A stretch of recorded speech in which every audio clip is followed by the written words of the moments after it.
Esperamos que hay alguien que se está uniendo, así antes de decir nada, todos escuchan todo.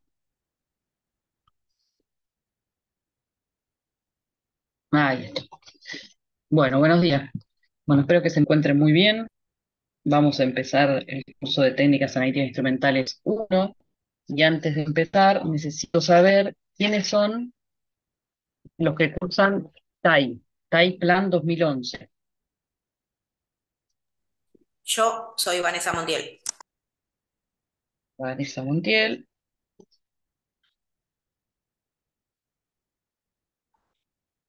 ¿Nadie más?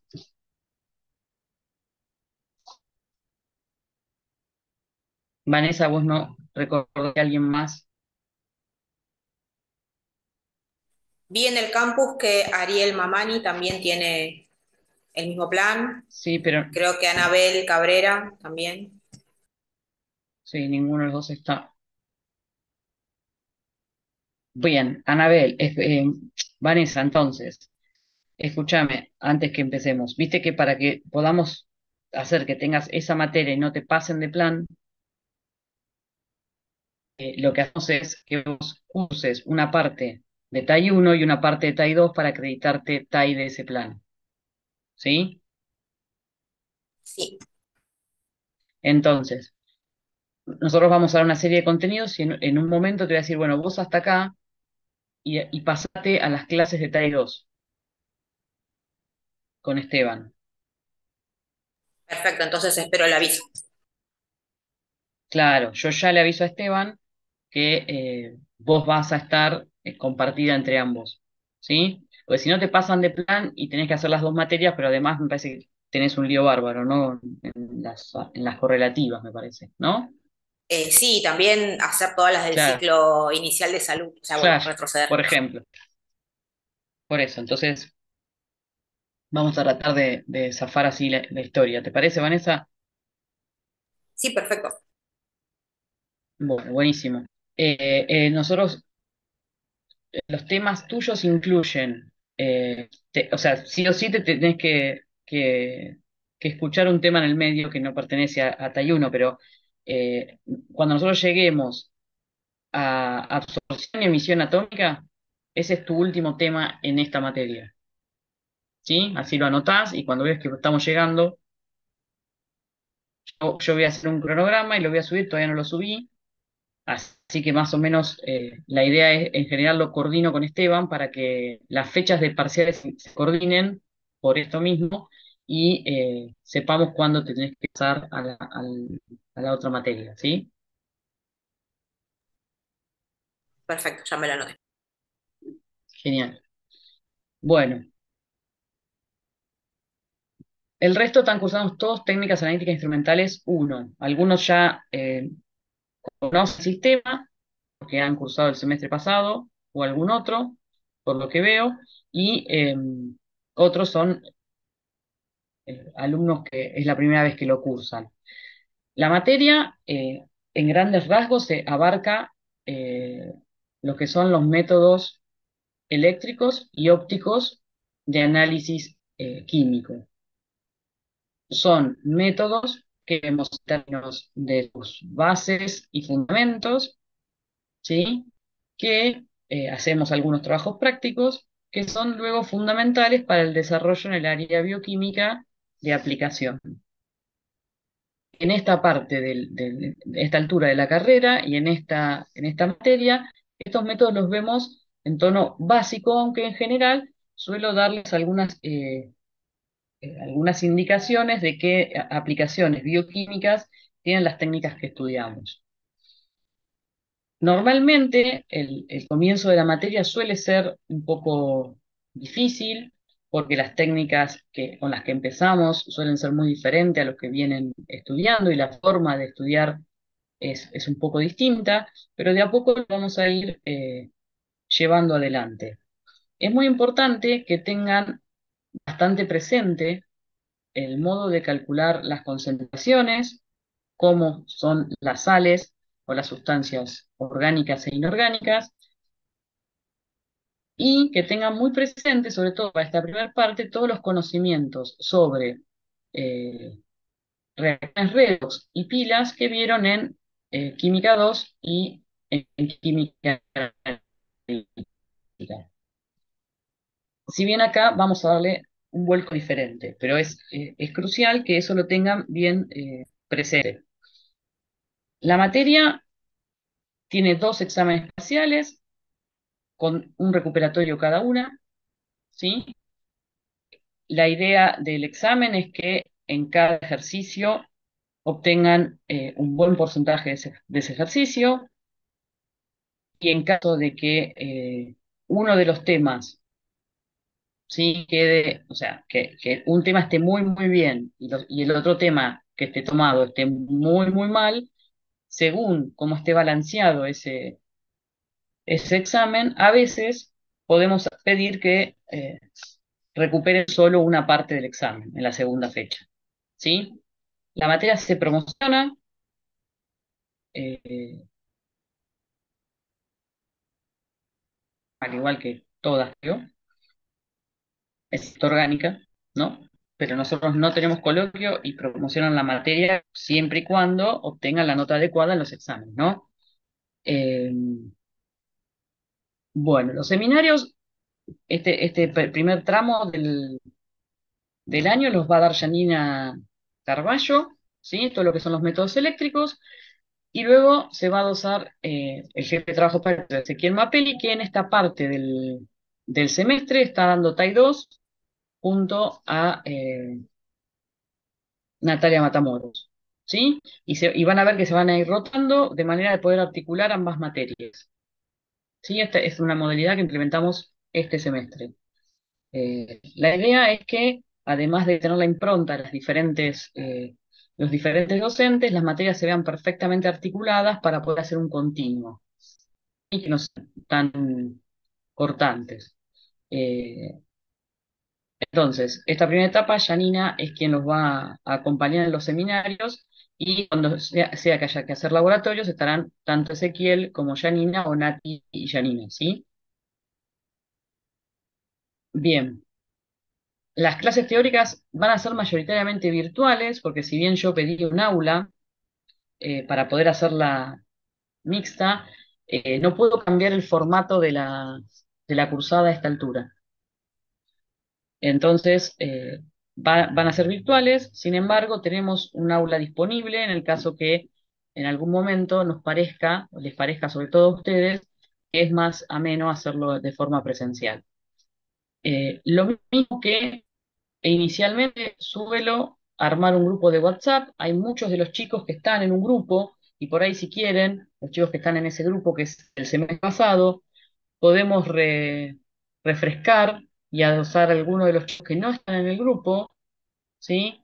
Y, y sostener ese grupo como el único, ¿sí? Porque si no vamos a armar 50 grupos para las mismas personas. Así que no sé si alguno de ustedes, de los chicos que ya están en el grupo, quiere tomar esa posta, pedir los teléfonos y que armemos un grupo de WhatsApp. Ese grupo está bueno. Está Yanina siempre, está Ezequiel también. Está bueno porque ahí por ahí a veces hacen alguna consulta, mandamos las notas, eh, nos preguntamos cosas si es que se necesitan, cambiamos la fecha de los parciales. Entonces es mucho más dinámico. No, no sé si alguno de los chicos que están en el grupo de ahora de TAI quiere.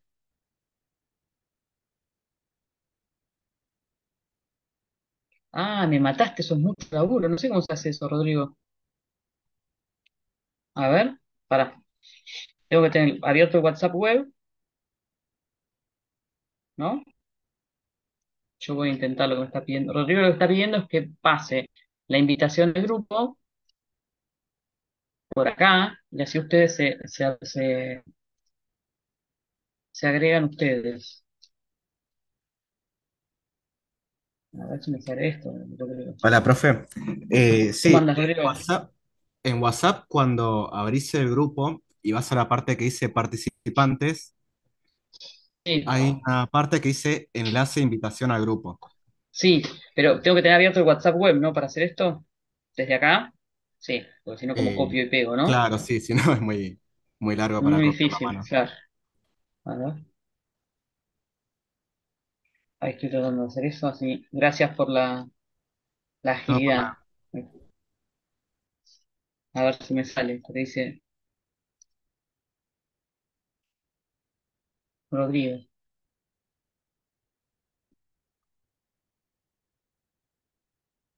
Bien, de mientras, ¿alguien quiere hacerme alguna pregunta mientras hacemos esto? Así que evacuamos dudas sobre la materia, la ¿Las organización. clases de los seminarios van a ser siempre presenciales o también puede ser que alternemos algunas consultas o guías de manera virtual y otras de manera presencial? Lo digo porque yo trabajo a la mañana y necesito confirmar bien mis horarios a mi jefe. Ujú. Mirá, la idea es que sean presenciales, pero la verdad es que pueden organizarlo eso con Yani como ustedes prefieran, ¿sí? Que sean, pueden ser que sean mixtos, ¿sí? Y lo organizan. No tengo, perdón, personalmente ninguna restricción al respecto, porque sé que muchos trabajan y yo siempre les digo lo mismo, que cuando cursan esta materia, luego las materias de los años que siguen suelen ser siempre de mañana, o la mayoría son de mañana, ¿sí? Entonces, bueno, eh, yo les cuento para que sepan que les va a seguir pasando esto, ¿sí? Yo personalmente no tengo problemas en que sea mixto el seminario. Lo que no quiero es que sea solo virtual, porque en la experiencia es muy claro que se pierde mucho eh, de la explicación y de la interrelación, y eso termina o se termina desencadenando en un gran número de desalientos, o que no promocionan o que abandonan la materia, ¿sí? Bien, gracias.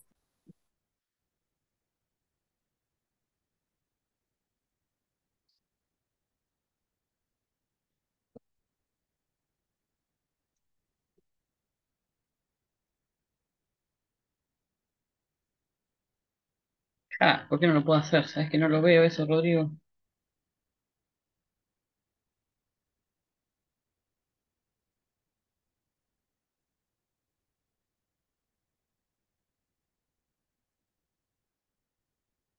Enlace de invitación. En el teléfono lo veo, pero ahora acá sí lo puedo hacer.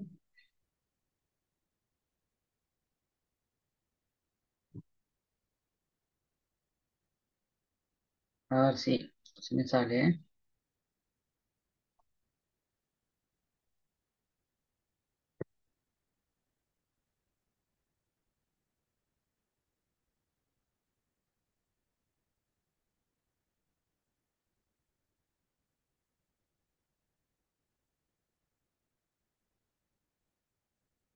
Ahí está, a ver si pueden, espero que sí. Ahí ven el enlace en el chat, sí.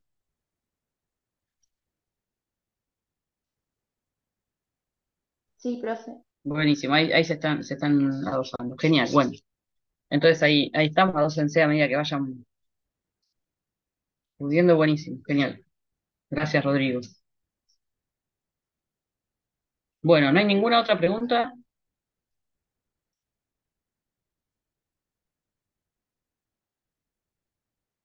Yo lo otro que les cuento es que yo no suelo pasar lista, pero sí suele ser que les es más difícil la materia cuando no participan de las clases teóricas que cuando sí lo hacen. ¿Sí? Así que les recomiendo que vengan, más allá de que estén grabadas, porque está bueno para después estudiar, para el examen o llevar al día, pero, pero en general acá pueden preguntar y demás. Lo mismo que en caso que tengan alguna consulta de alguna cosa para resolver, o alguna duda existencial de los temas que estamos viendo, temas previos. Lo importante es que no bien empezamos la clase, me digan, hoy tenemos consultas, y hacemos un espacio de tiempo para resolver esas consultas, y luego seguimos con la clase teórica, ¿sí?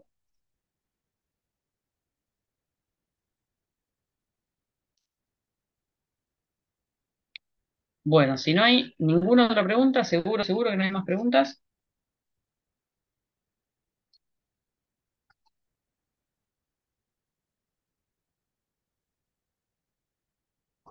Bueno, entonces comenzamos con los métodos eléctricos, ¿sí? Eh, Como les contaba hoy, la materia se divide en dos grandes grupos de técnicas analíticas instrumentales, que son los métodos eléctricos, donde tenemos las potenciometrías y las conductimetrías, y luego los métodos ópticos, donde vamos a ver una serie de métodos ópticos. Entre los más importantes tenemos la absorción molecular, ¿sí? La fluorescencia, la turbidimetría y nefelometría, luego la absorción y emisión atómica, y por último las citometrías de flujos y las centrifugaciones, como nexo con las técnicas analíticas instrumentales 2. Hoy vamos a empezar por los métodos eléctricos, vamos a empezar por las potenciometrías, y toda la primera parte de esta clase va a ser intentar hacer un repaso de lo que ustedes ya conocen de química 2 y química analítica, para poder luego avanzar en los contenidos de esta materia.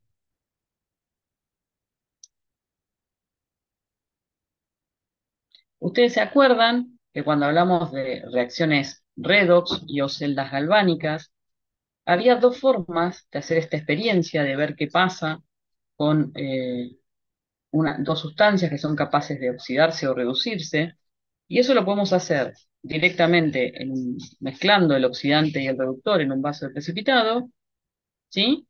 O conectando dos celdas donde tenemos en un vaso la sustancia que se va a oxidar y en el otro la sustancia que se va a reducir.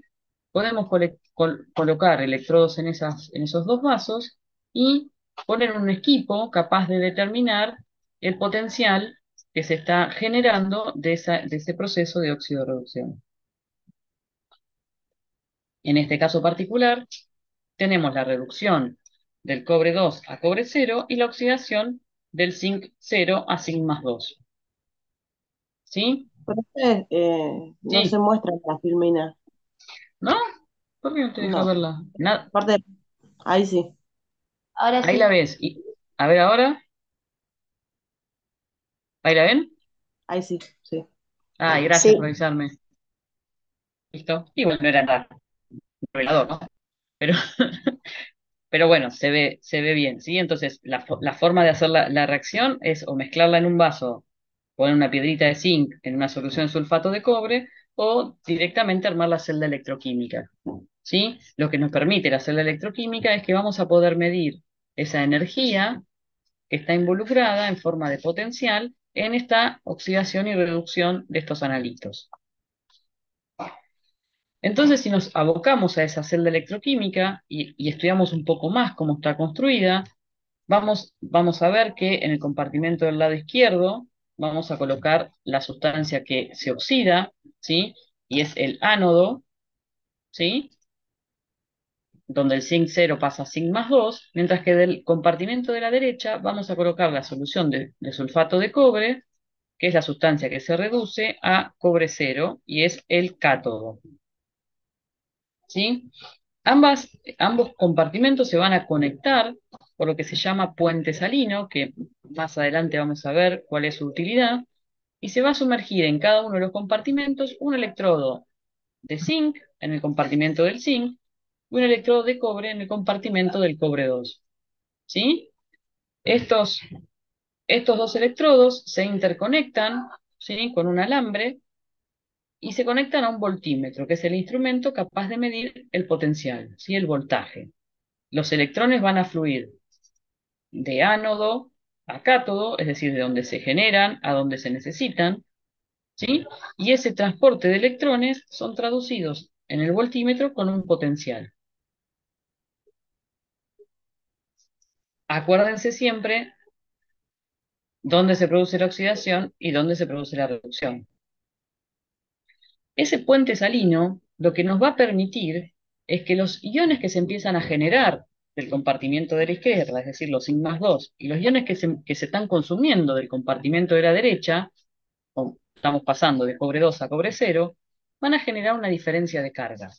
¿Qué quiero decir con esto? Mientras acá se genere el zinc más 2, este compartimento va a estar relativamente positivo respecto a este otro que al consumir zinc más 2 deja huecos negativos, ¿sí? Y entonces se genera una diferencia de iones que debería equilibrarse por la migración de iones del puente salino. Ese puente salino puede estar construido de dos formas diferentes, una que sea un disco poroso y la otra es que sea un gel saturado que tenga un electrolito que no forme parte de la reacción y que no interfiera en la misma, pero que además ese electrolito tenga en su composición dos iones que tengan migraciones o movilidades muy parecidas. El cloruro de potasio cumple con esas características, porque el cloruro va a migrar prácticamente a la misma velocidad que el ion potasio, ¿sí?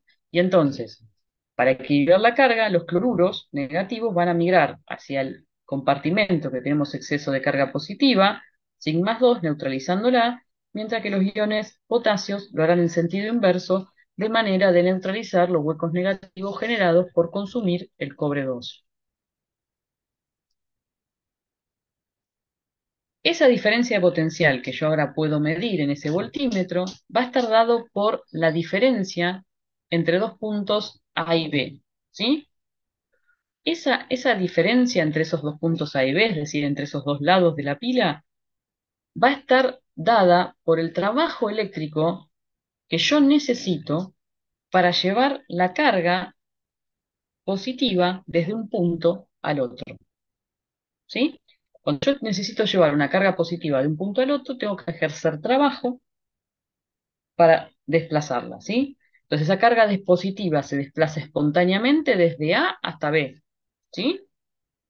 Y entonces nos va a entregar trabajo. ¿Está bien? Como el potencial de A es mayor que el potencial de B, eso lo hace espontáneamente. Y eso que nos da un potencial mayor que cero. ¿Sí? Caso contrario, cuando yo quiero que la carga positiva sea transportada desde B, em, cuando quiero transportarlas desde B hacia A, tengo que hacer trabajo. O bien, si A fuera un potencial menor que B y yo quiero pasar de A hasta B, ¿sí? Tengo que hacer un esfuerzo para que eso ocurra. ¿Está bien? ¿Sí? Porque estoy pasando de un potencial menor a un potencial mayor. Entonces, para trasladar esa carga positiva voy a tener que hacer trabajo y ese trabajo lo voy a tener que entregar yo al sistema, por lo tanto el potencial será menor que cero. ¿Sí? En general, cuando uno mide esa diferencia de potencial, está pensando en que está midiendo los electrones moviéndose espontáneamente desde el ánodo hacia el cátodo, ¿no? Y eso genera un potencial, ¿sí? Que es fácilmente medible y por lo tanto nos está dando la idea de que el potencial del ánodo está a un menor potencial que el cátodo. ¿Sí? ¿Qué quiere decir esto? Que entonces el sistema está ocurriendo espontáneamente, o sea, es fácil que el electrón pase desde el ánodo hacia el cátodo. ¿Sí? Y entonces eso genera lo que llamamos una pila espontánea. ¿Está bien? El trabajo que se entrega a la pila se calcula como el potencial, ¿sí? Acuérdense que el trabajo tiene unidades de joules, y es igual al potencial en unidades de volt por la carga que está en unidades de coulombs, ¿sí?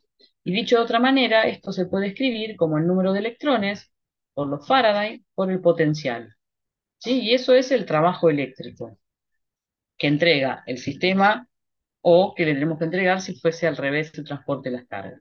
Entonces, en forma general, las relaciones termodinámicas y electroquímicas, uno tiene una sustancia capaz de oxidarse, ¿sí? Y entregar electrones, y una sustancia capaz de reducirse y aceptar electrones.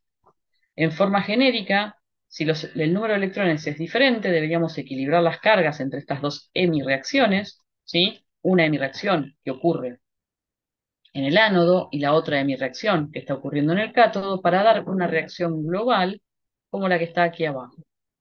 El número de electrones involucrado termina siendo el n, ¿sí? Que es el n final de multiplicar estos dos electrones presentes. Con lo cual la carga puesta en juego en este sistema será N1 por N2 por los Faradays. Y el trabajo eléctrico se traducirá como N1 por N2 por los Faradays por el potencial.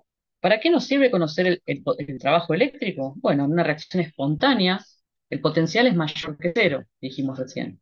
Mientras que el trabajo eléctrico también lo es. Como el potencial es mayor que cero, entonces el trabajo eléctrico es mayor que cero. Sin embargo, normalmente cuando uno quiere hablar de espontaneidad o inespontaneidad, recurre a un parámetro muchísimo más preciso y con muchos más fundamentos físico-químicos y termodinámicos, que es la energía libre de Gibbs, que ustedes ya la conocen. Y la energía libre de Gibbs se relaciona con el trabajo eléctrico de manera que el delta de energía libre es menos el trabajo eléctrico. ¿Qué me quiere decir esto? Que cuando el potencial sea mayor que cero, y yo digo que la reacción es espontánea y dijimos que el trabajo también era mayor que cero, como delta G se relaciona con un menos adelante, delta G será menor que cero para una reacción espontánea. ¿Sí? Entonces, para un potencial mayor que cero, delta G es menor que cero y la reacción será espontánea. Mientras que para un potencial menor que cero, el delta G será mayor que cero y la reacción será inespontánea o espontánea en el sentido inverso.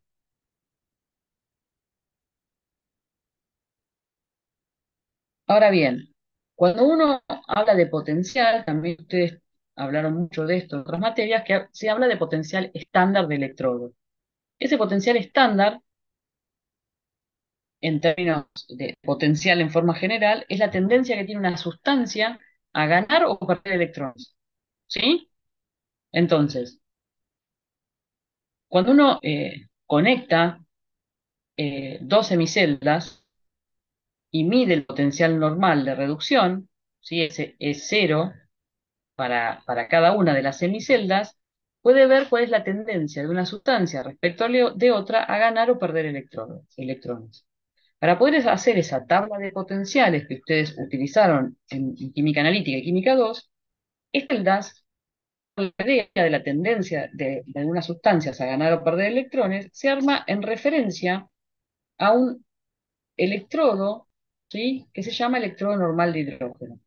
Entonces, ¿cómo se arma la celda? Bueno, la semicelda de interés, es decir, el potencial que yo quiero determinar en estado estándar, y del otro lado se coloca el electrodo normal de hidrógeno, al cual se le asigna arbitrariamente un potencial igual a cero.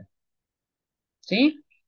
Cuando yo cumplo con las condiciones de potenciales normales, es decir, que las actividades son unitarias, ¿sí? Estamos a temperatura y de 25 grados y presión en una atmósfera, yo puedo obtener, a partir del armado de la celda, los potenciales normales de cualquiera de las sustancias presentes. Aquellos potenciales que estén por encima de cero nos estaremos refiriendo a reacciones espontáneas, y los que estén por debajo de cero, que es el asignado al electrodo normal de hidrógeno, corresponderán a reacciones no espontáneas.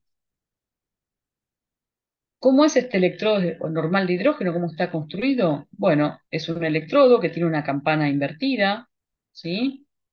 Donde se coloca en el medio un alambre de platino con una chapita en su extremo inferior. Se hace burbujear por este orificio hidrógeno a presión de una atmósfera y se lo sumerge en una solución de actividad unitaria de cloruro de ácido clorhídrico, ¿sí? O sea que hay actividad unitaria de protones.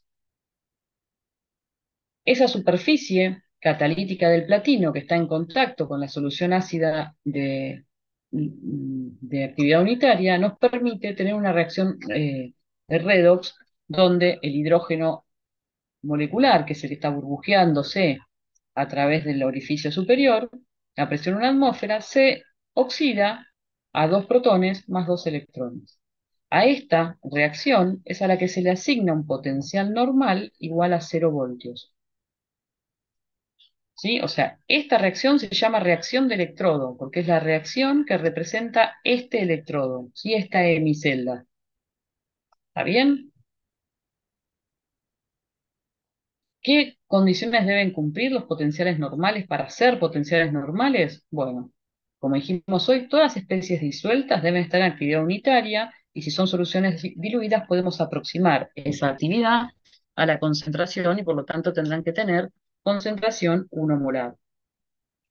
Cualquier gas que forme parte de las reacciones que estamos estudiando tiene que estar a presión de una atmósfera, ¿sí? Y las especies poco solubles se encuentran en solución saturada, de manera que la concentración es, o la actividad es 1, ¿sí? Siempre para determinar estos potenciales normales se mide respecto al electrón normal de hidrógeno, al que se le asigna un potencial arbitrario, cero, y para obtener el valor del potencial estándar de la sustancia de interés, tengo que armar la hemicelda de manera que la hemicelda del ánodo sea la del electrodo normal de hidrógeno. ¿Sí? Y esas mediciones se hacen siempre a 25 grados. Cualquier variable que yo cambie de estas, ya no estamos hablando de potenciales normales, sino de un potencial cualquiera. ¿Sí? Bien, antes de empezar con esto, como se va a cortar, cortamos la sesión y volvemos a empezar. Recuerde que Zoom no me deja empezar de nuevo inmediatamente, así que va a demorar un ratito como para que se puedan hacer un mate. ¿Sí? Bueno, Bueno, Bueno, profe. Buenísimo.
Ya no me quedo en mi cuarto, ya no me hago el distinto, ya no me ahogo en mi llanto, ya no me mata mi instinto. Y ahora cuando arde el miedo, le rompo la cara. Yo que antes de nacer ya pegaba patadas. Somos lo que vos quieras que sea. No comemos todas las estrellas. Yo me como todo tu problema.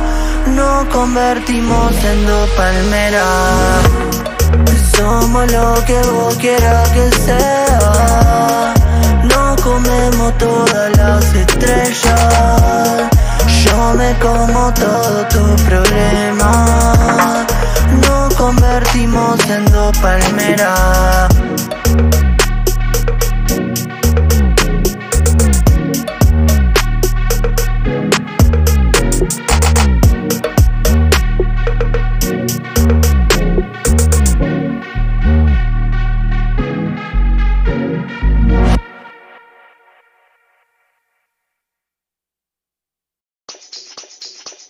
Are you drunk enough now to judge what I'm doing? Are you high enough to excuse that I'm ruined? 'Cause I'm ruined. Is it late enough for you to come and stay over? 'Cause we're free to love, so tease me. I made no promises, I can't do golden rings, but I'll give you everything. Tonight. Magic is in the air, there ain't no science here, so come get your everything. Tonight. I made no promises, I can't do golden rings, but I'll give you everything. Tonight. Magic is in the air, there ain't no science here, so come get your everything. Tonight. Tonight. You acting tonight. Is it loud enough? 'Cause my body is calling for you, calling for you. I need someone to do the things that I do. I'm healing out, energy's taking control. I'm speeding up, my heartbeat's dancing alone. I made no promises, I can't do golden rings, but I'll give you everything. Tonight. Magic is in the air, there ain't no science here, so come get your everything. Tonight. I made no promises, I can't do golden rings, but I'll give you everything. Tonight.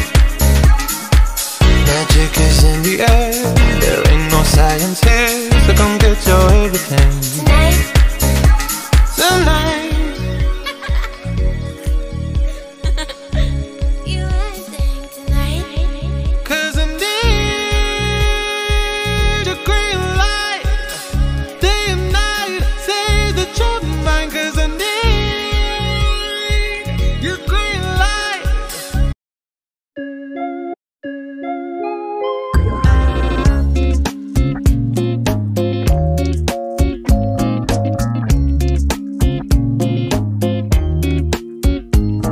En la fiesta de un amigo te crucé y yo te miré, me miraste también. Te pedí tu teléfono, dijiste yo no tengo, solo uso Gmail. Tras varios borradores te cité a tomar el té al jardín japonés, y viendo que no llegabas y la luna se asomaba, yo pensé, habrá notado bien.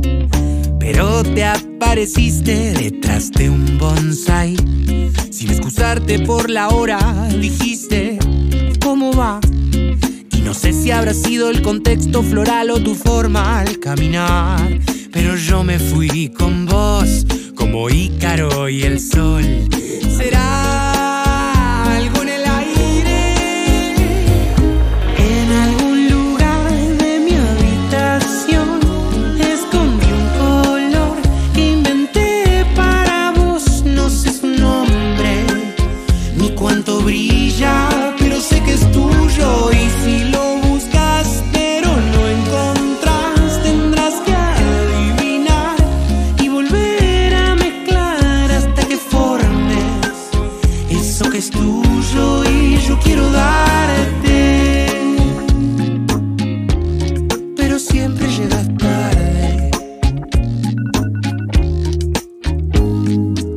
con un amigo y le conté que aunque me siento bien, siempre caigo de pie. Hay algo desde el fondo que me pica y aunque pienso no sé bien qué es. Pasaron las semanas y noté que la relación un día se estancó. La rutina puede ser algo dañina para gente como vos y yo. Pero te apareciste un día con un bonsai. Te vi tan emocionada que no pude hablar. Me dijiste, lo vi, pensé en vos y entonces lo tuve que llevar. Y me vuelvo a enamorar y volvemos a empezar. Será algo en el aire, en algún lugar de mi habitación. Escondí un color que inventé para vos. No sé su nombre ni cuánto brilla, pero sé que es tuyo y si lo...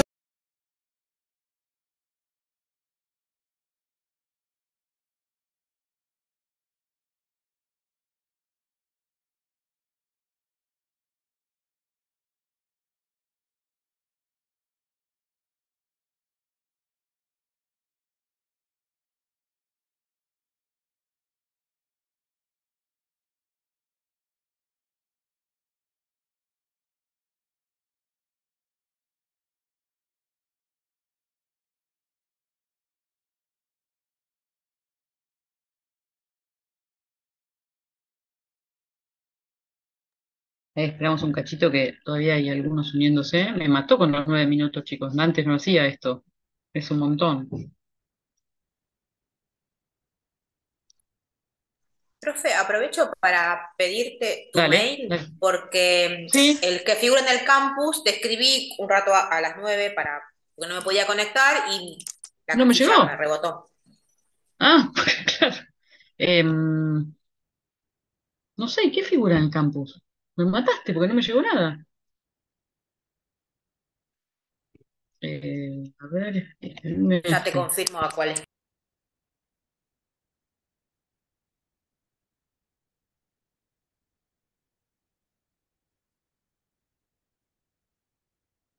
patoboya@hotmail.com.ar. Sí, mira, te voy a mandar el mismo ahí. A ver, ¿y por qué está En el rebote ese? campus figura como .com.ar. Con N. No, con el punto .ar. Ese fue el error No, entonces. ese es el error, exactamente.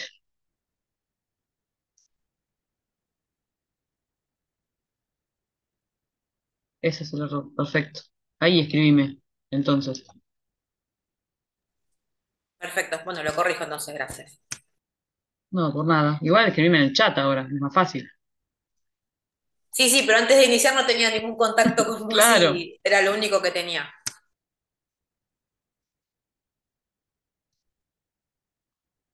bien. Bueno, entonces ahí volvemos a empezar. Eh, Me sacó la presentación. Ahí ven la presentación. Sí. Sí, profe. Ahí está. Ahí está. Uy, bien. Entonces, uy, esperen que estoy sin brillo, bárbaro. Entonces, una vez que habíamos contado un poco cómo son que se determinan estos potenciales formales, pensemos en determinar el potencial normal de electrodo de reducción del cobre 2 a cobre cero, ¿sí? Que es conocido que su valor es 0,334 voltios positivo. Pero si yo quisiera armar una celda para determinar este potencial normal, lo que debería hacer es en el compartimento del ánodo, ¿sí? Que es el de la izquierda, colocar el electrodo normal de hidrógeno, cuyo potencial es cero, ¿sí? Y la celda está constituida por ese electrodo que tiene una campana invertida con un alambre de platino y una chapita de platino como interno, como electrodo, en contacto con la solución de protones 1 molar a temperatura ambiente, donde se hace burbujear hidrógeno a presión de una atmósfera. conectamos ese alambre de platino a un voltímetro y en el otro borne del voltímetro colocamos un electrodo de cobre sumergido en una celda de cobre 2 y unimos ambas celdas con un puente salino. Si este cobre 2 está en concentración 1 molar. ¿Está bien? Cuando nosotros dejemos transcurrir esta celda y observemos la lectura del voltímetro, vamos a observar este valor, ¿sí? ¿Está bien? Entonces, ¿qué está ocurriendo aquí? Bueno, en el electrodo que está ocupando el lado izquierdo de este gráfico, corresponde al ánodo y es el electrodo normal de hidrógeno donde ocurre la oxidación del hidrógeno molecular gaseoso a dos protones, ¿sí? Mientras que en el compartimento de la derecha lo que está ocurriendo es que el cobre 2 se está reduciendo a cobre 0.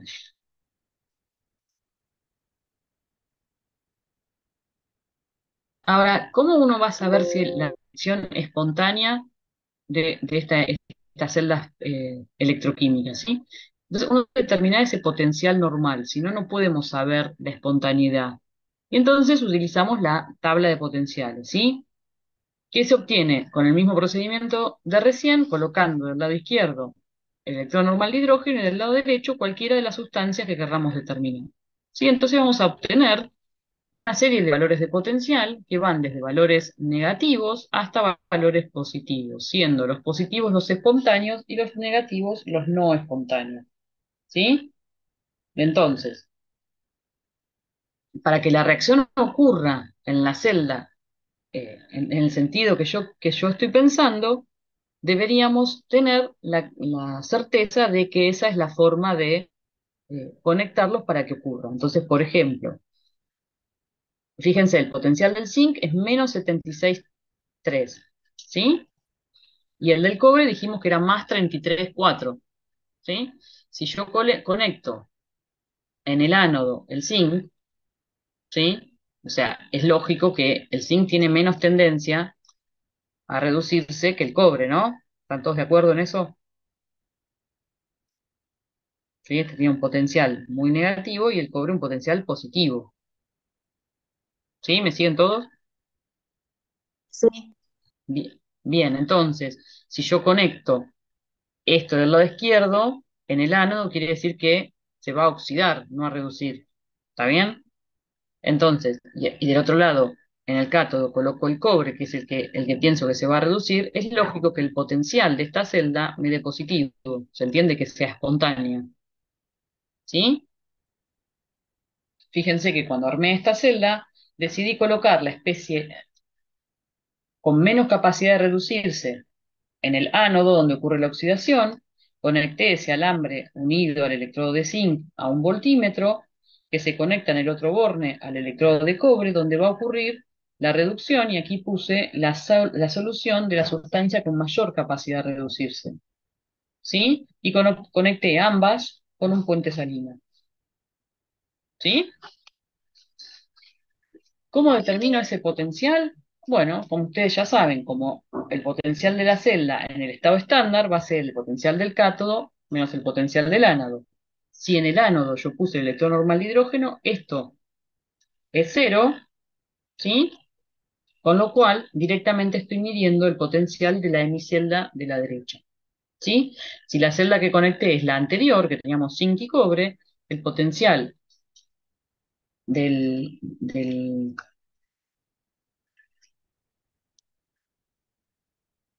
ánodo ya no es cero, tengo que poner un valor, ¿sí? ¿Se entiende?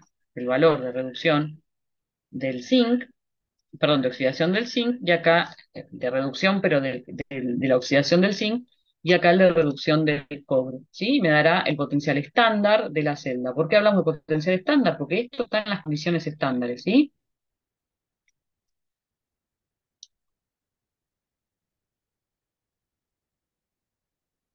Bien.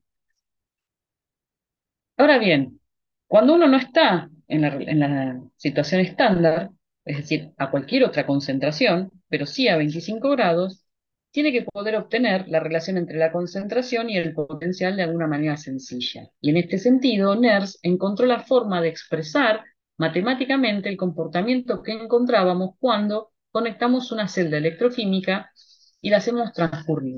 Entonces, como en toda la química analítica y sobre todo en la química analítica instrumental, buscamos la forma de que una técnica analítica nos permita determinar en general cuánta cantidad de sustancia tenemos, ¿sí? Y si además esa técnica analítica nos dejara saber qué sustancia está presente, mejor aún. Entonces nos permite hacer un análisis cualitativo y cuantitativo, con lo cual siempre vamos a estar buscando una ecuación que relacione el parámetro de interés de la técnica analítica utilizada con la concentración. ¿Sí? Y en estas técnicas analíticas, en las técnicas electroquímicas, Nernst encontró una relación entre el potencial medido en una celda electroquímica con la concentración.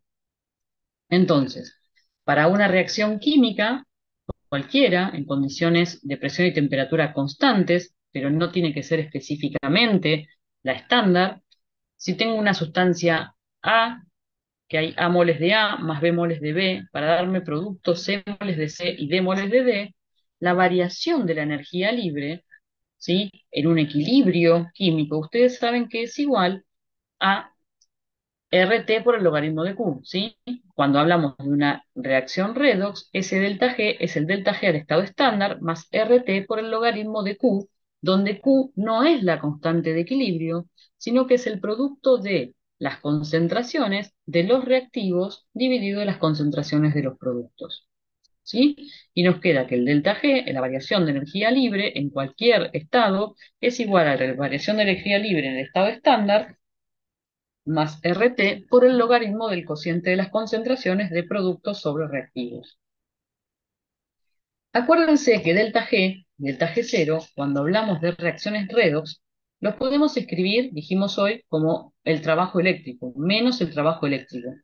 Y ese trabajo eléctrico lo podemos escribir como el número de electrones por los Faraday por el potencial, o dicho de otra manera, cuando está en el estado estándar, pondremos S0. ¿Sí? Entonces, si reemplazamos delta G y delta G0 por esos valores, y luego pasamos dividiendo menos NFE, que es lo que tienen en común ambos parámetros, me va a quedar que el potencial es igual al potencial al estado estándar menos RT sobre NF, ¿sí? Por el logaritmo del cociente de las concentraciones del producto sobre reactivo, ¿sí? Si queremos pasar el logaritmo natural al logaritmo decimal, ¿sí? R por T sobre F por el logaritmo por 2,303, que eso lo voy a escribir, ¿sí? El logaritmo natural es igual a 2,303 del logaritmo decimal, ¿sí? Con lo cual, para pasar de aquí hasta aquí me va a quedar un 2,303, ¿sí? Entonces, 2,303 por R por T sobre F es ese famoso 0,059 de la ecuación de Nernst que ustedes conocen. Entonces el potencial es el potencial al estado estándar menos 0,059 sobre el número de electrones puestos en juego por el cociente por el logaritmo del cociente de las concentraciones de productos sobre reactivos.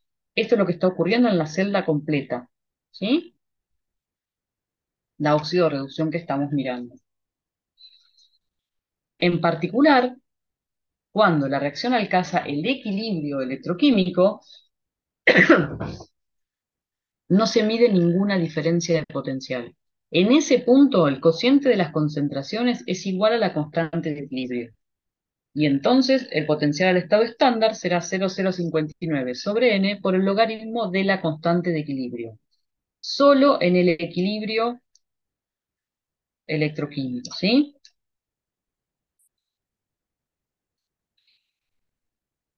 Bueno, acá hay un ejemplo, ¿sí? En el que podemos calcular el potencial de la siguiente pila, ¿sí?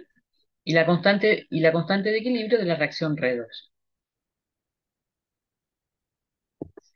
Fíjense que esta forma de escribir la reacción electroquímica, lo que está ocurriendo en la celda, es una forma de no dibujar el dibujo que hicimos hoy, ¿sí?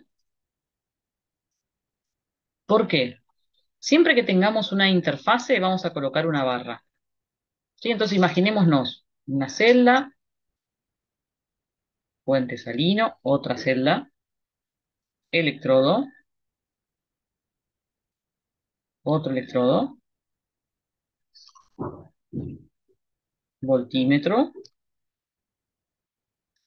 ¿sí? Solución. Vamos a hacerlo más bajito esto. Solución. ¿Sí? ¿Qué se dibuja del lado izquierdo de esta nomenclatura?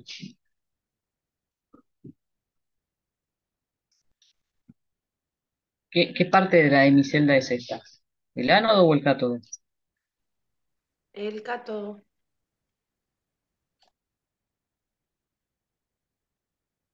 ¿Todos están de acuerdo? El ánodo. Ujú. El ánodo, profe. El ánodo. ¿Sí? Entonces, del lado izquierdo se escribe el ánodo. ¿Sí? ¿Qué es lo que dibujás, viste?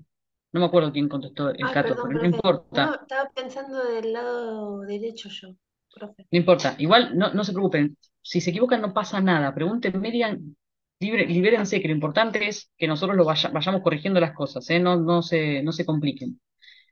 La idea fue esta, miren. En vez de yo dibujar todo esto, cada vez que quiero mostrar una celda, tengo que buscar una forma de escribirlo fácil. Entonces, ¿qué es lo que hicieron? Me dijeron, bueno, si yo en la celda siempre dibujo el ánodo acá, porque esto intentó ser una A, ¿no?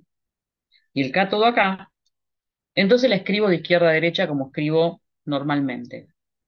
Pero ¿cómo pongo cada parte? Entonces, si esto es una solución de cobre, bueno, me queda feo escrito, pero ustedes van a entender, tengo que empezar por algún lado. Entonces digo, bueno, imaginémonos que yo me hago muy chiquita y empiezo, me prendo acá el electrodo y bajo, ¿sí? Me paro acá, ¿está bien? Cuando yo estoy acá, me fijo qué hay. Bueno, hay un electrodo sólido de cobre. ¿Se entiende? Escribo electrodo sólido de cobre. Ahora quiero ver qué hay en el vaso. Entonces yo salto al vaso, pero fíjense que paso de estar parada en un sólido a tener que nadar en un líquido. Y entonces hay una interfase. Entonces pongo una barra acá, ¿sí? Una única barra. Me fijo y hay una solución de cobre y si puedo le pongo la concentración, si la conozco, ¿sí? Entonces digo, bueno, hay una solución de cobre de concentración. ¿Qué habrá del otro lado? Y bueno, ¿cómo hago para pasar del otro lado? Por el voltímetro no puedo, tengo que ir por el puente salino, ¿sí? Como el puente salino, ¿se acuerdan que yo les dije que es un gel? ¿Sí? No es la misma fase que el agua, ¿sí? Que la solución de cobre. Entonces, entre este gel y este agua hay una interfase. Entonces dibujo una raya. Cuando yo vaya por el puente salino hacia el otro lado, me voy a encontrar que entre este gel y este agua también hay un cambio de fase. Entonces dibujo la segunda barra, ¿sí? Y me meto en la solución, que en este caso es de hierro, ¿sí? Y pongo qué concentración tiene. En particular, esta solución tiene hierro 2 y hierro 3.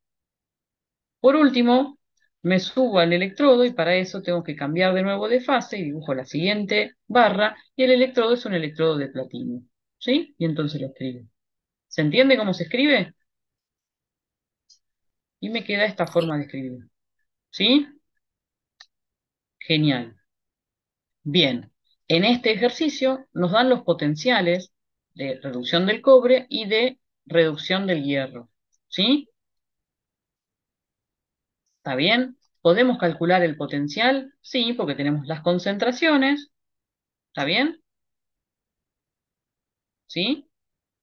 Y tenemos los T0. Entonces aplicamos la ecuación de Nernst y podríamos calcular sin ningún problema cuál es el potencial de esta reacción, ¿sí? Simplemente escribiendo la reacción global, ¿está bien? ¿Qué está ocurriendo entonces? En el ánodo la oxidación, el cobre 2 se oxida, el cobre 0, perdón, se oxida a cobre 2 más 2 electrones, ¿sí? Y en la otra, el hierro 3 se está reduciendo, ¿sí? A hierro más 2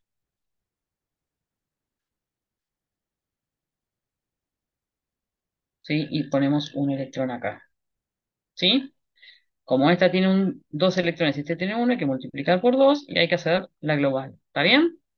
Y calculamos el potencial con la ecuación de Nernst que vimos recién. Para calcular la constante de equilibrio, tenemos que considerar que estamos en el equilibrio electroquímico y este potencial será cero, de manera que, como dijimos hoy,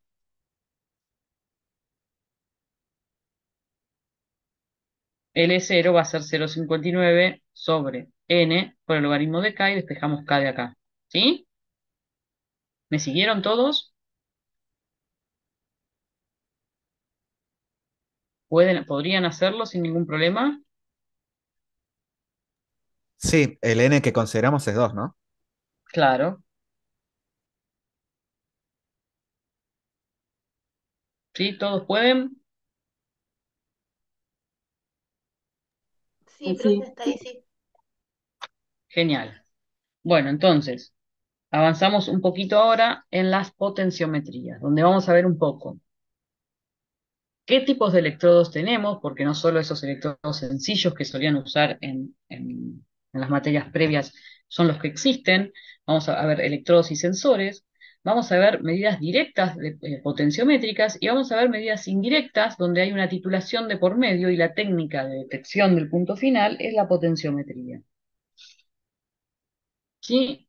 En las técnicas potenciométricas eh, vamos a ver que son técnicas que se utilizan muchísimo en diferentes áreas del conocimiento. Uno puede analizar iones, ¿sí? En procesos industriales, que sean en batch o continuos, en fluidos fisiológicos, de análisis clínicos, determinación de analitos, en sangre u orina se hacen a partir de técnicas potenciométricas, el monitoreo de la calidad de aire y de gases contaminantes, vamos a ver que también existen una serie de sensores que son basados en enzimas inmovilizadas que permiten determinar determinadas sustancias biológicas a partir de una reacción enzimática acoplada a otros electrodos. Se puede también aplicar a ciertas áreas de la farmacia y de la agricultura. Se pueden hacer titulaciones ácido-base, redox o de cualquier otro tipo de precipitación y, más simplemente, y en todas las áreas del conocimiento, la medida del pH. La muestra no puede ser cualquiera ni de cualquier forma. Siempre que veamos una técnica analítica instrumental, vamos a definir el tipo de muestra y la concentración que necesitamos. ¿Por qué la concentración?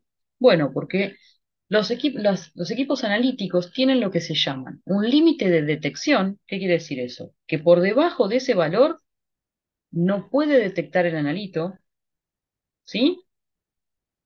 En el caso de las potenciometrías es 10 a la menos 5, 10 a la menos 6 molar, ¿sí? ¿Se acuerdan? Para una titulación clásica necesitábamos al menos 0,05 molar. Estas técnicas son muchísimo más sensibles, pueden ser sensibles a mucha menor cantidad de analito. Pero si yo tengo menos cantidad que 10 a la menos 5 molar, no puede detectarlo, ¿sí?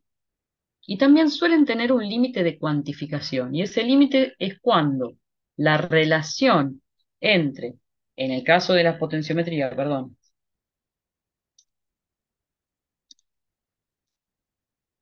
entre el potencial, ¿sí? Si yo grafico potencial versus el logaritmo de la concentración del analito, piensen en la ecuación de Nernst, ¿sí? Esto es lineal, ¿sí? Si yo grafico potencial logaritmo de la concentración, me tiene que dar una recta. Puede ser hacia arriba o hacia abajo según los potenciales, ¿sí? Pero me tiene que dar una recta. Si yo, cuando a partir de determinada concentración, empiezo a ver que esto se curva, yo no puedo cuantificar más. Puede curvarse para arriba o para abajo. Ese límite se llama el límite de cuantificación, ¿sí? Donde la relación deja de ser lineal. ¿Está bien? Y eso sirve para todas las técnicas analíticas. Siempre que el parámetro que estoy midiendo en función de la concentración pierde la linealidad, o sea, no es una recta, no puedo cuantificarlo más. ¿Sí? Y entonces, Cuando hablemos de muestras para cada técnica, vamos a hablar del tipo de muestra, de la cantidad de muestra, del estado de la muestra y de las concentraciones, de los límites de detección y a veces de los límites de cuantificación y a veces cómo podemos solucionar algunas cosas acá para poder ampliarlo un poquito, ¿sí? Bien. ¿Qué muestras puedo analizar por potenciometría? Bueno, muestras líquidas y muestras gaseosas. Si fueran muestras sólidas, tengo que buscar la forma de preparar una solución, ¿sí? Si no, no las puedo determinar. El límite de detección es entre 10 a la menos 5 y 10 a la menos 6 molar, teniendo en cuenta todas las técnicas en general. Cuando tengo sensores de gases, ¿sí? Cuando la muestra es gaseosa y en vez de usar electrodos de chapitas como los que vimos recién, uso sensores de gases, el límite está en el orden de las partes por millón, ¿sí? Miligramo por litro, parte por millón. Fíjese, de 0,01 a 5. Una de las ventajas que tienen las potenciometrías es que la preparación de la muestra, ¿sí? Es muy sencilla. Uy, perdón. Y que en general nos permite hacer una medida sencilla. Es una medida rápida, simple de preparar, simple de hacer, y eso hace que es una técnica de elección en muchos casos. Cuando yo tengo un sólido inorgánico, o un sólido orgánico sobre todo, puedo analizar por potenciometría esa sustancia que capaz que se encuentre inmersa en alguna materia, matriz compleja. Por ejemplo, un alimento. ¿Sí? ¿De qué forma puedo medir la cantidad de un ion, ¿sí? Que está inmerso en un alimento que es un material orgánico? Bueno, lo que se hace un pretratamiento donde se destruye toda esa materia orgánica de manera de extraer ese ion de alguna forma sencilla en un solvente adecuado para luego hacer una potenciometría, ¿sí? Bien, ¿cuáles son las limitaciones de la técnica? Bueno, que hay muchos iones para los cuales no hay electrodos, ¿sí? Que tengo que calibrar los electrodos y que a veces eso lleva tiempo y hace la medida más lenta. Que la mayoría de las veces tengo que regular el pH de las soluciones porque existen interferencias entre cuando nos encontramos en medios muy ácidos o muy básicos, ¿sí? Y que además los efectos de matriz, es decir, el entorno del analito en el que está, suelen jugar un papel muy importante a la hora de medir el potencial, con lo cual hay que tratar de buscar técnicas que nos permitan eliminar los efectos de matriz, que si no las van a ver con Yani, que seguramente sí, las veremos la clase que viene, ¿sí? Que son técnicas de cuantificación. La sensibilidad es una limitación siempre, o sea, no puedo medir muestras que tengan concentraciones de analito por debajo de 10 a la menos 6 molar, ¿sí? Cualquier muestra que tenga concentraciones por debajo de 10 a la menos 6 molar, no puedo determinarla por esta técnica.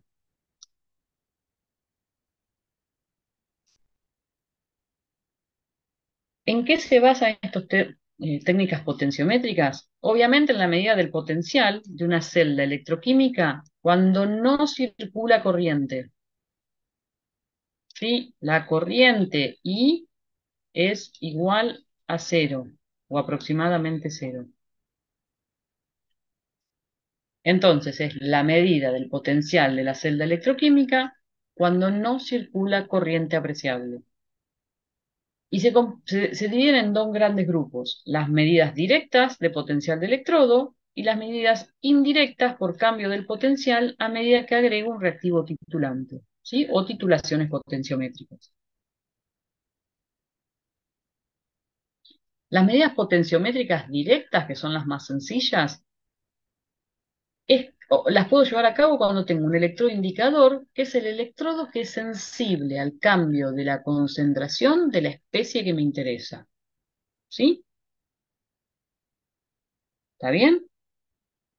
Y en los que puedo entonces, si el sistema responde, es decir, esos electrodos responden rápidamente a los cambios de concentración, es decir, varía el potencial rápidamente con el cambio de concentración del analito, puedo aplicar la ecuación de Nernst y determinar directamente el potencial, a partir del potencial de la muestra, la concentración del analito. ¿Sí? Entonces, tiene que existir un electrodo que responda a la medida de potencial rápidamente, ¿sí? Esas potenciometrías directas, por ejemplo, para el cobre, con un electrodo de cobre, es una forma de medir una potenciometría muy directamente. Yo puedo determinar la actividad de cobre simplemente midiendo el potencial. Esta ecuación que está escrita acá, ¿sí? Es la ecuación de la hemicelda de cobre, ¿eh? Ojo que esta es la ecuación de la hemicelda de cobre. Ese potencial de equilibrio es igual al E0 de reducción de cobre 2 a cobre 0 más 0,059 sobre 2.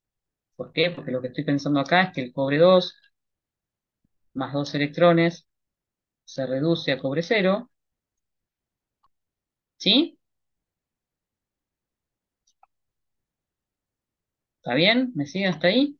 Por el logaritmo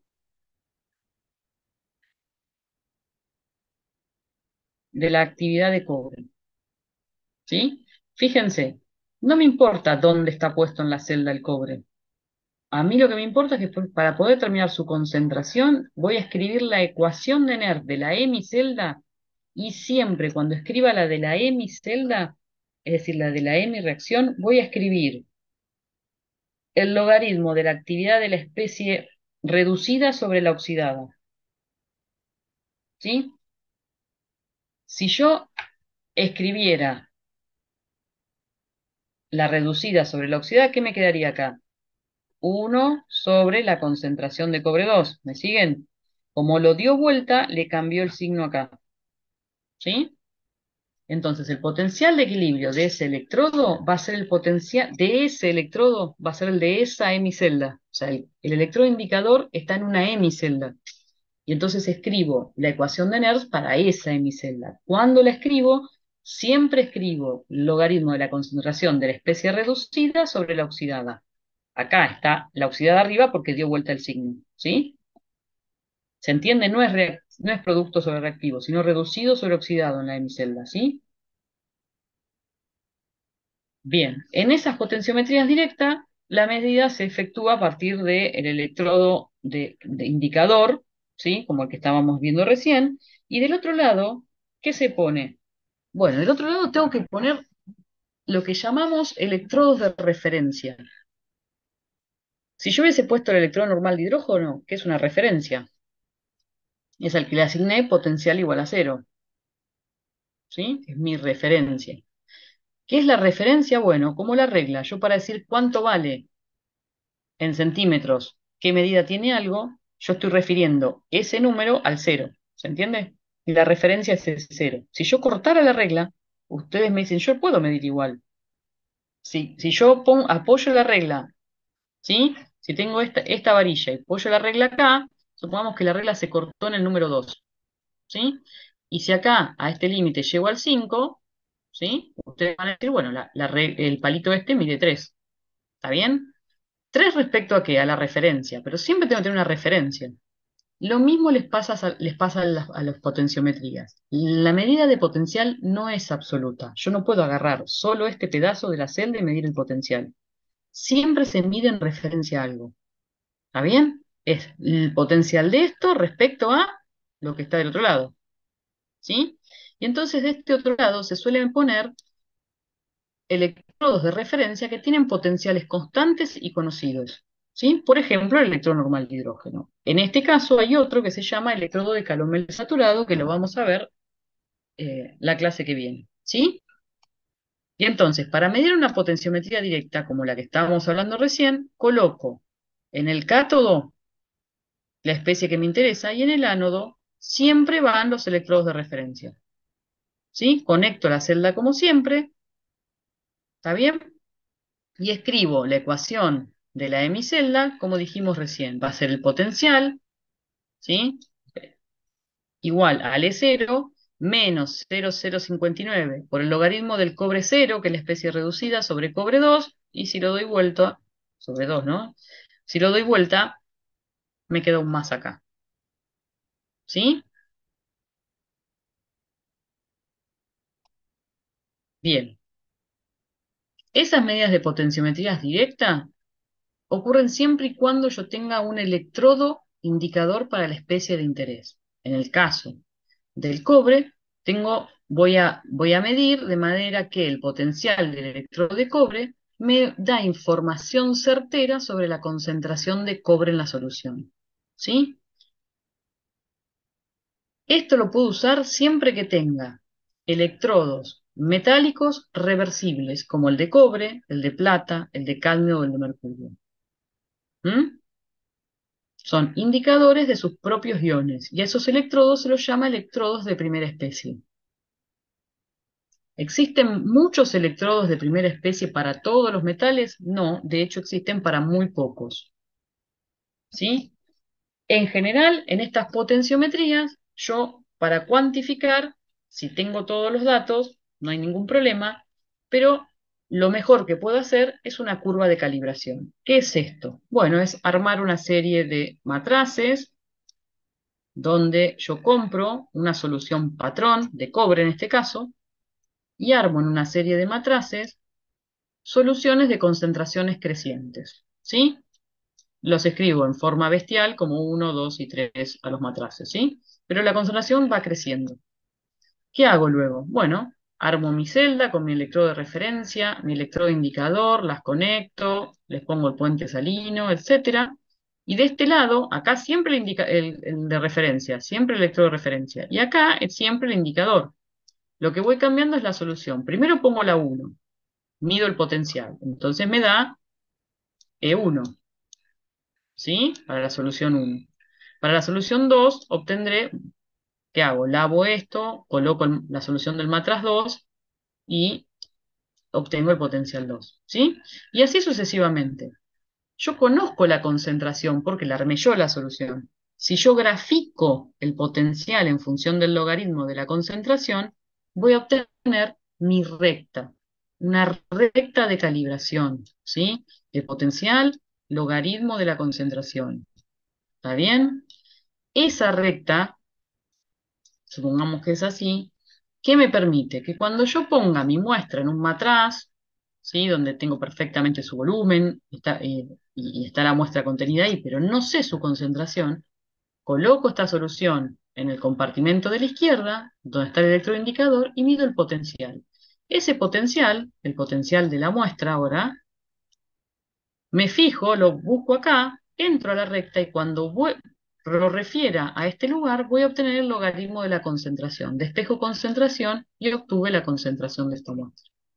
¿Sí? Esa curva de calibración se construye con patrones que estén en concentraciones entre 10 a la menos 1 y más o menos 10 a la menos 6.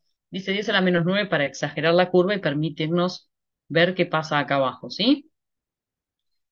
En general tengo que eliminar el oxígeno lo más que puedo. ¿Por qué? Porque el oxígeno suele afectar al sistema, aunque muchas veces se miden sin la eliminación del oxígeno, ¿sí? Si yo tuviera que eliminar el oxígeno, que me oxida los electrodos de cobre, de zinc, de todo, burbujeo nitrógeno, ¿sí? Entonces, fíjense, acá tenemos la curva.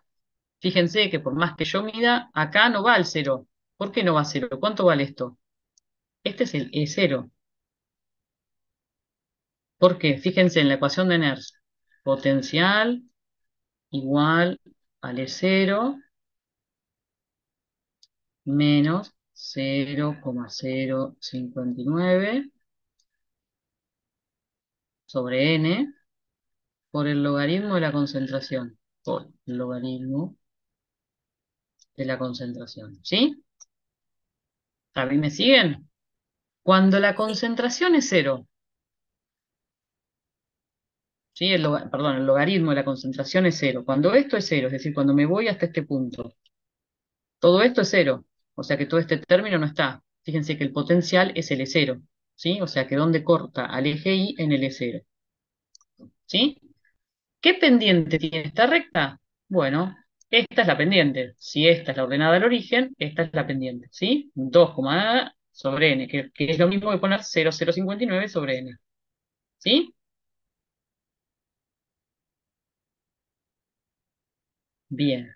Para poder hacer bien esta curva de calibración, hay que respetar la matriz. ¿Qué quiere decir? ¿Cómo es el entorno de mi analito en mi muestra? El mismo entorno le tengo que poner yo a mi curva de calibración cuando la construya. ¿Sí? Y de eso vamos a hablar la clase que viene. En cambio, los métodos indirectos requieren de una valoración potenciométrica. Estos métodos son menos sensibles, ¿sí? Tienen un límite mucho menor que el anterior y es 10 a la menos 3 molar. ¿Qué se hace en estos métodos? Bueno, se va midiendo el potencial, ¿sí? A medida que se adiciona reactivo valorante. ¿Sí? Construyen estas curvas que están acostumbrados a verlas en química analítica. Pueden ser titulaciones ácido-base, de precipitación, de complejación o redox. Por ejemplo, esta curva es una titulación redox donde se titula hierro 2 con cerio 4. ¿Sí? ¿Qué ocurre acá?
eso que es tuyo y yo quiero darte.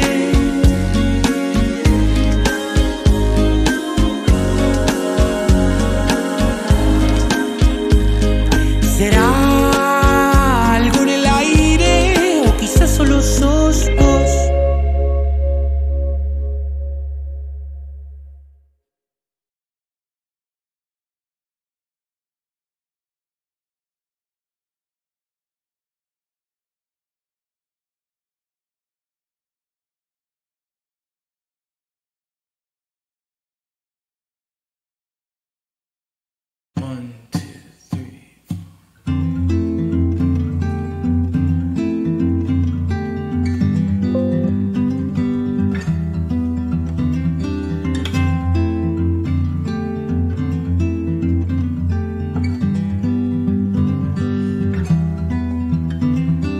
I'm going away for a while, but I'll be back, don't try and follow me, 'cause I'll return as soon as possible.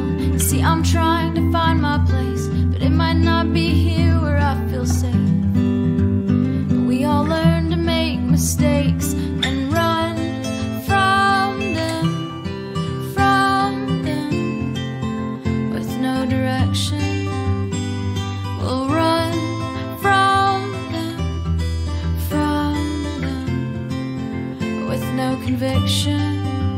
'Cause I'm just one of those ghosts, traveling endlessly. Don't need no roads. In fact, they follow me, and we just go in circles. Well, now I'm told that this is life, and pain is just a simple compromise, so we can get what we want out of it. Would someone care to classify our broken hearts and twisted minds, so I can find someone to rely on and run to them, full speed ahead. Oh, you are not useless. We are just misguided ghosts, traveling endlessly. The ones we trusted the most pushed us far away, and there's no one road, and we should not be the same. But I'm just a ghost, and still they echo me. They echo me in circles.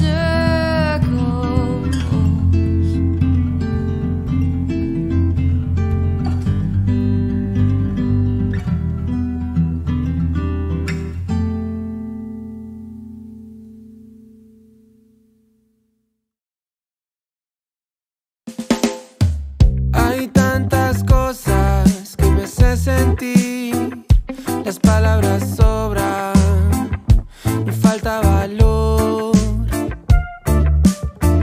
Te miro de costado para poder ver, si me ves mirarte, no quiero asustarte.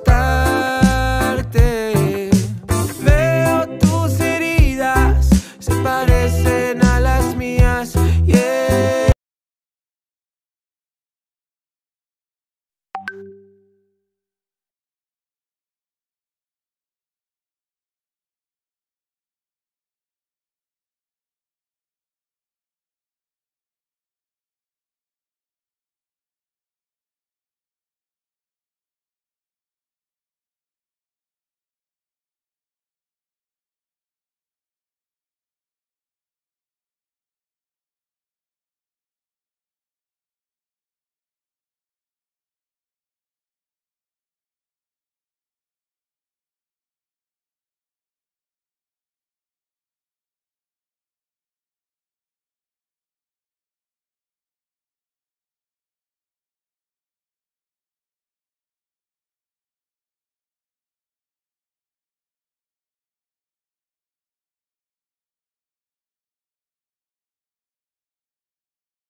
la presentación, avísenme si la ven.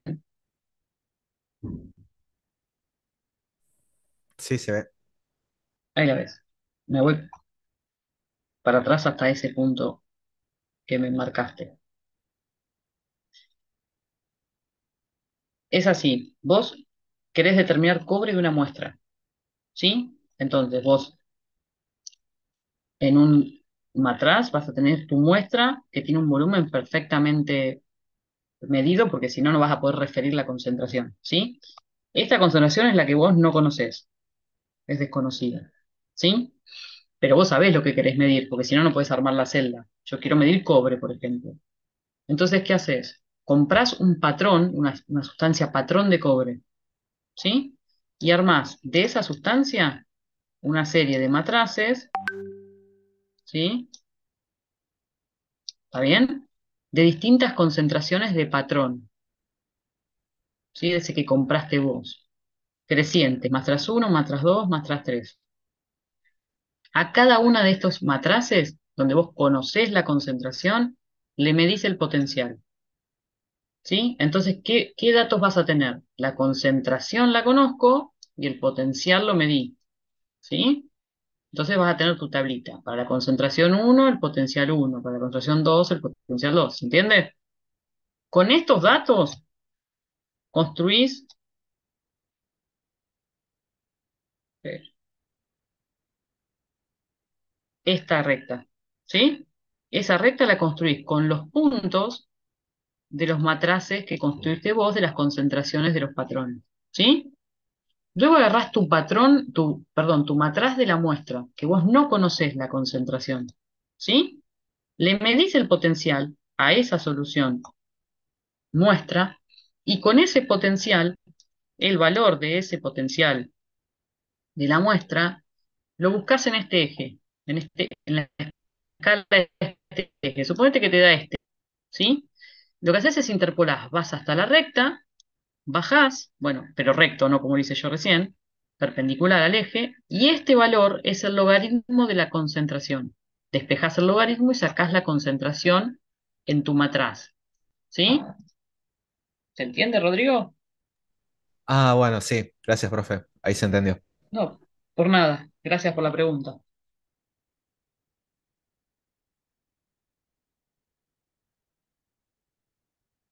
Bien, terminamos de armar esta curva y terminamos, les prometo. ¿Sí? Dijimos, esta curva, que es una medida indirecta, potenciométrica, está construida a partir de medir el potencial a medida que voy agregando reactivo titulante. En este caso, es una titulación de hierro 2, fíjense que es sulfato de hierro, con cerio 4. ¿Qué ocurre aquí?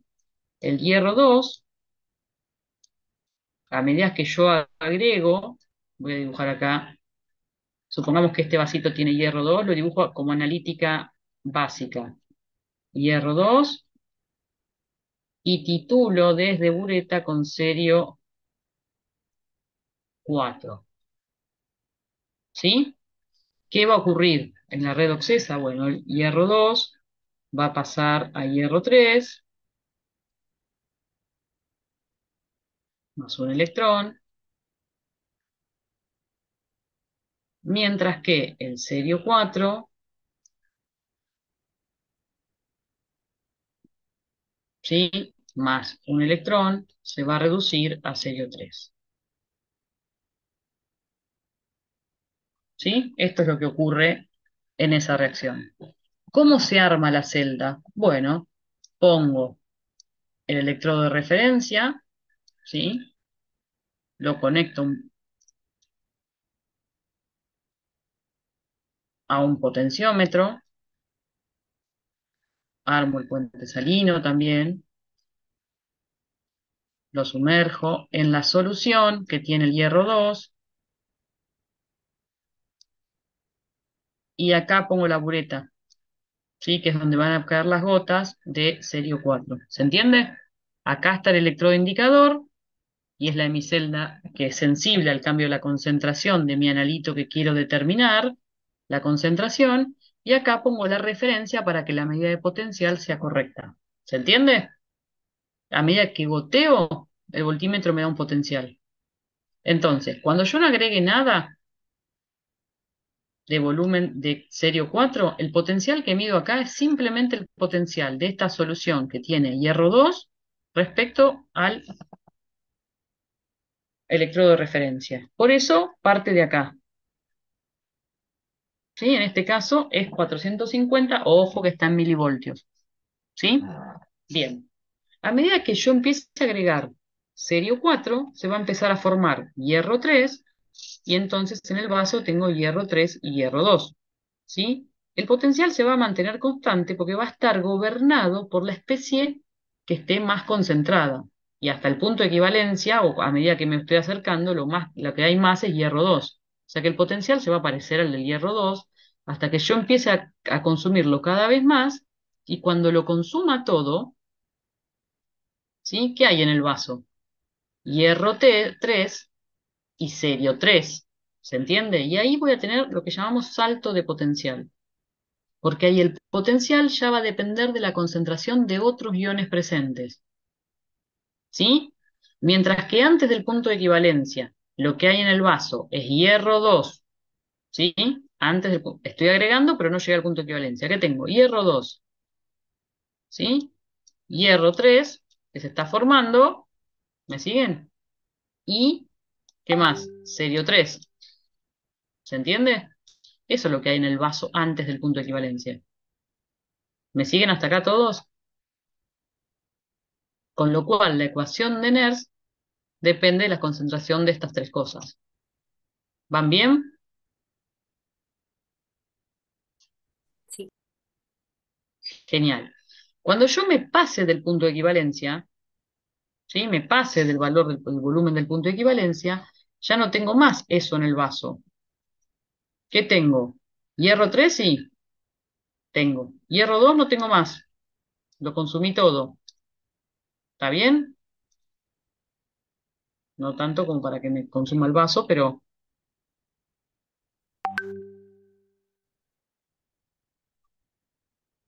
voy a tener hierro 3, que ya como consumí todo el hierro 2, todo el hierro 2 está como hierro 3. Serio 3 que se está formando y empieza a haber exceso de serio 4. Fíjense que cambian las especies y las concentraciones. Esta concentración es distinta que la que había al principio, ¿sí? La que había acá, por ejemplo. Esta concentración ya es la del punto de equivalencia, perdón, esta es la del punto de equivalencia, esta también, y esta empieza a crecer, a aumentar. A medida que agrego gotitas de serio 4, el exceso empieza a aumentar, y entonces veo un salto de potencial debido al cambio de las concentraciones brusco de las especies, y luego se mantiene constante porque las especies siguen siendo las mismas. ¿Sí? En la práctica, en el seminario, van a hacer con Yani las cuentas en cada punto de esta curva de titulación. ¿Sí? ¿Para qué me sirve? Bueno, si yo pudiera conocer el volumen del punto de equivalencia,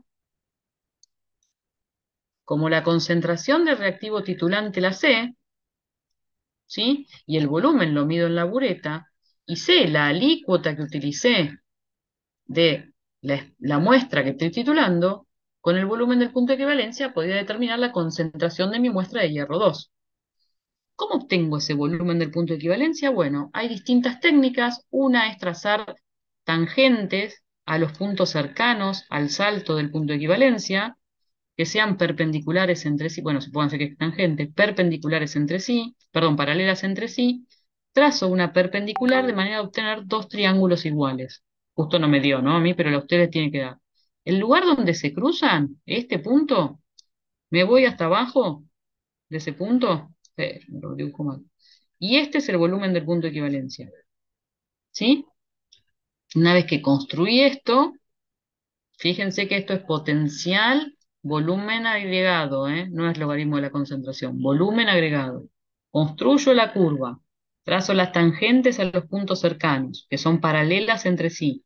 Una perpendicular que me divide en dos triángulos idénticos. Ese punto es el volumen del punto de equivalencia. ¿Sí? ¿Todos me pudieron seguir? Sí, profe. ¿Por ¿Por qué cambia? Porque cambia la concentración del analito al que es sensible mi electrodo indicador. ¿Sí? Y al cambiar la concentración, me cambia el potencial.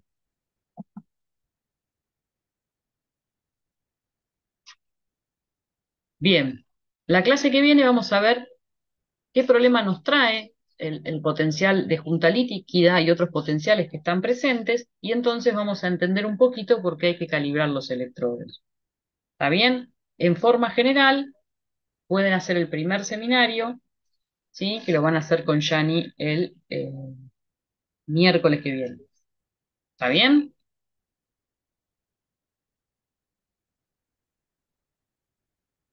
¿Alguna consulta? No, profe, ninguna.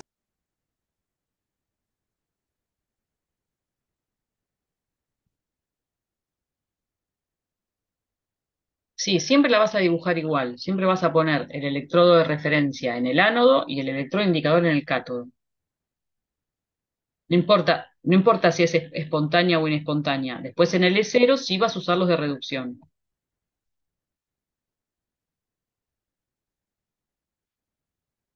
Si te dijéramos que hagas el dibujo del sistema, sí, tenés que dibujar todo.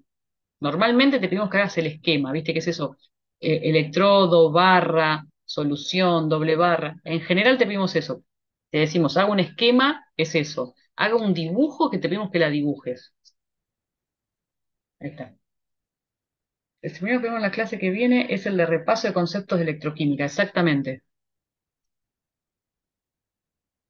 ¿Sí? Yo le voy a pedir a Yani que les avise a ustedes en que, bueno, es el laboratorio del aula, pero si es presencial, virtual y demás, que sea por el chat, ¿sí?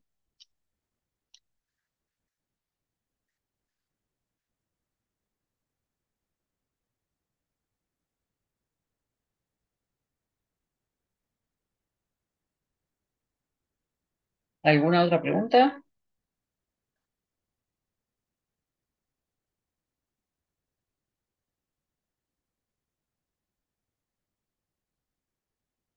Ahí está, añadí a Yani al grupo, ¿sí? A ver, esta pregunta dice, el seminario de Manrique, gracias, profe. Listo. Gracias por la... Buenísimo. Ustedes cualquier cosa me preguntan, y si no vieron cómo hace Rodrigo, que por ahí me deja ahí algo escrito, bueno, por más que yo no lo conteste enseguida, lo voy a contestar. Por más que aparezca que yo lo vi, no me olvido que lo vi, aunque no lo pueda contestar en el momento, ¿sí? Si ustedes ven que no lo contesté, no me molesta que me lo reiteren, ¿sí? Así que vuelvan a escribirme. ¿Está bien? Buenísimo, profe, muchas gracias. Bueno, que tengan un buen fin de semana y descansen. Gracias, profe. Chao, Igualmente. profe. Chao, hasta luego.